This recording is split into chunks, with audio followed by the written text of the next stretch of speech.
اعوذ باللہ من الشیطان الرجیم بسم اللہ الرحمن الرحیم۔ السلام علیکم ناظرین، آج کی اس ویڈیو میں ہم حضرت لوط علیہ السلام کا مکمل قصہ آپ کے لیے پیش کرتے ہیں۔ تو شروع کرتے ہیں اللہ کے نام سے، بسم اللہ الرحمن الرحیم۔ ناظرین، حضرت لوط علیہ السلام نے اپنے چچا ابراہیم علیہ السلام کے ساتھ مصر چھوڑا اور فلسطین کے شہر صدوم کی طرف روانہ ہوئے، جو بحیرہ مردار کے مغربی کنارے پر تھا۔ ناظرین، یہ شہر برائیوں سے بھرا ہوا تھا۔ اس کے باشندوں نے مسافروں کو لوٹا اور قتل کیا۔ ان میں ایک اور عام برائی یہ بھی تھی کہ ان کے مرد عورتوں کی بجائے مردوں سے جنسی تعلقات قائم کرتے تھے۔ اس غیر فطری عمل کے بعد صدوم شہر کے نام سے جانا جانے لگا۔ اس پر کھلے عام اور بے شرمی سے عمل کیا گیا۔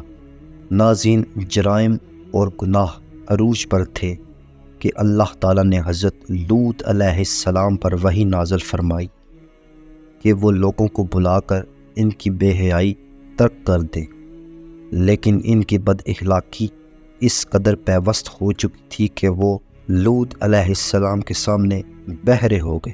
اپنی غیر فطری خواہشات کے عادی ہو کر انہوں نے توبہ کی دعوت قبول کرنے سے انکار کر دیا، یہاں تک کہ جب لوط علیہ السلام کے رب نے اپنا ذکر بلند کیا، انہیں اللہ کے عذاب سے ڈرایا۔ اس کی بجائے انہوں نے دھمکی دی کہ اگر وہ ان کی برائی عادات کے خلاف مناتی کرتا رہا تو اسے شہر سے باہر نکال دیا جائے گا۔ ناظرین، اللہ تعالیٰ فرماتا ہے، لوط کی قوم نے رسولوں کو جھٹلایا جب ان کے بھائی لوط نے ان سے کہا، کیا تم اللہ سے نہیں ڈرتے؟ میں تمہارے لیے امانت دار رسول ہوں، بس اللہ سے ڈرو اور میری اطاعت کرو۔ میں تم سے اس کی کوئی اجرت نہیں مانگتا، میرا اجر تو صرف رب العالمین کی طرف سے ہے۔ کیا تم جہانوں میں مردوں کے پاس جاتے ہو؟ اسے چھوڑ دو، لیکن تم حد سے گزرنے والے لوگ ہو۔ انہوں نے کہا، اے لوط، اگر تم باز نہ آئے تو تم ضرور نکالے جانے والوں میں سے ہوگے۔ انہوں نے کہا، بے شک میں تیرے عمل کی طرف نفرت کرنے والوں میں سے ہوں۔ اے میرے رب، مجھے اور میرے گھر والوں کو ان کے اعمال سے بچا۔ پس ہم نے اسے اور اس کے گھر والوں کو بچا لیا، سوائے ایک بوڑھی عورت یعنی لوط علیہ السلام کی بیوی۔ ناظرین، حضرت لوط علیہ السلام کی قوم کے گناہوں نے ان کے دل کو رنجیدہ کر دیا۔ ان کی شہرت پورے ملک میں پھیل گئی، جبکہ وہ ان کے خلاف جد و جہد کرتے رہے۔ جیسے جیسے سال گزرتے گئے وہ اپنے مشن میں ڈٹے رہے، لیکن کوئی فائدہ نہیں ہوا۔ اس کے گھر والوں کے علاوہ کسی نے اس کی پکار پر لبیک نہیں کہا اور ایمان نہیں لایا۔ لوط علیہ السلام کی بیوی کافر تھی۔ اگر گھر سکون و آرام کی جگہ ہے تو لوط علیہ السلام اللہ تعالیٰ کا ذکر بلند کرے۔ کوئی نہ ملا۔ ان کی زندگی مسلسل اذیتوں سے دوچار تھی، لیکن وہ اپنی قوم کے لیے رسول کی حیثیت سے صبر اور ثابت قدم رہے۔ ان کی بات ماننے کی بجائے انہوں نے اس کے پیغام کو جھٹلایا اور اس کا مذاق اڑاتے ہوئے اسے للکارتے ہوئے کہا، ہمارے پاس اللہ کا عذاب لاؤ اگر تم سچوں میں سے ہو۔ ناظرین، مایوسی سے مغلوب ہو کر لوط علیہ السلام نے اللہ کا ذکر بلند کیا، اللہ سے دعا کی کہ وہ اسے فتح عطا فرمائے اور بدعنوانیوں کو تباہ کرے۔ چنانچہ اللہ تعالیٰ نے اس کی دعا کے جواب میں 3 فرشتے جوان خوبصورت مردوں کے بحث میں بھیجے۔ وہ دوپہر کو بستی کی دیواروں پر پہنچ گئے۔ سب سے پہلے جس نے ان کو دیکھا وہ لوط علیہ السلام کی بیٹی تھی، جب وہ دریا سے پانی بھر رہی تھی۔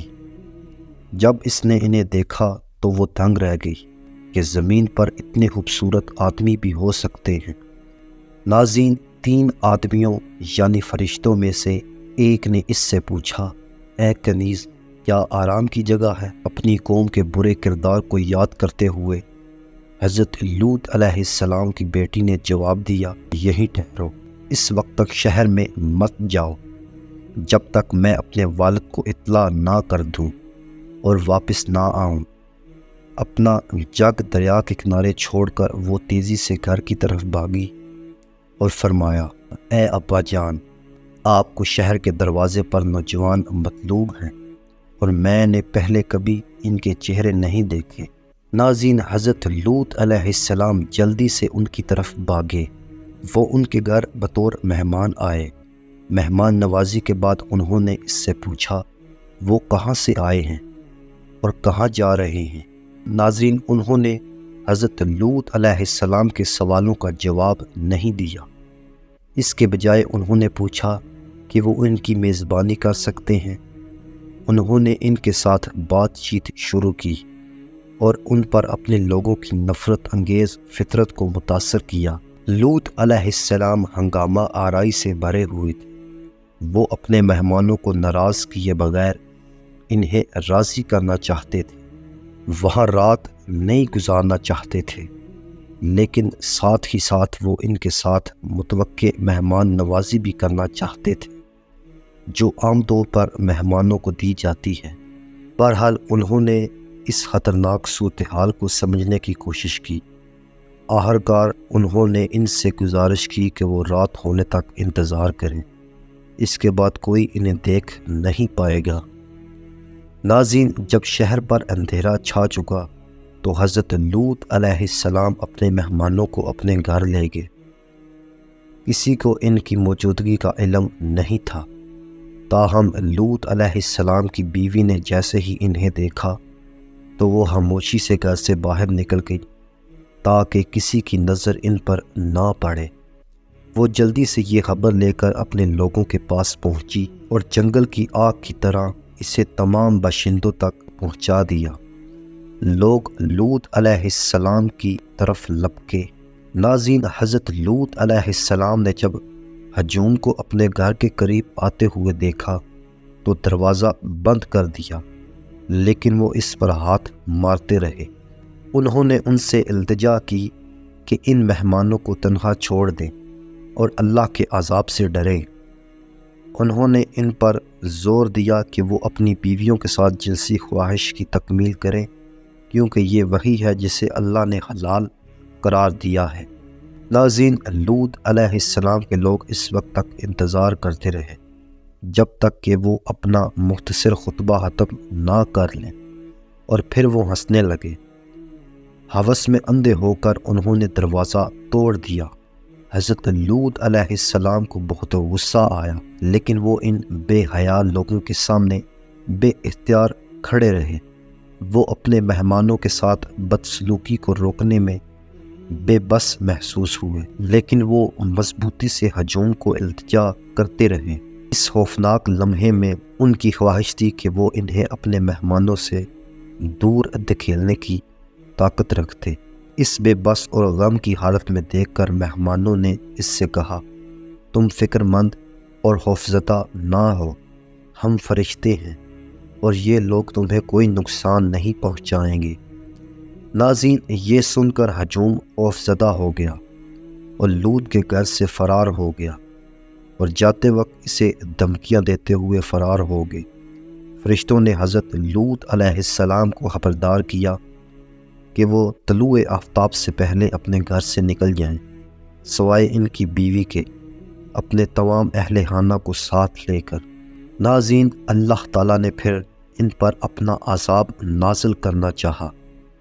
زلزلے نے شہر کو ہلا کر رکھ دیا۔ ایسا لگتا تھا جیسے کسی زبردست طاقت نے پورے شہر کو ایک جھٹکے میں اٹھا کر نیچے پھینک دیا ہو۔ پھر شہر پر پتھروں کا طوفان برسا۔ لوط کی بیوی سمیت سب کچھ تباہ ہو گیا۔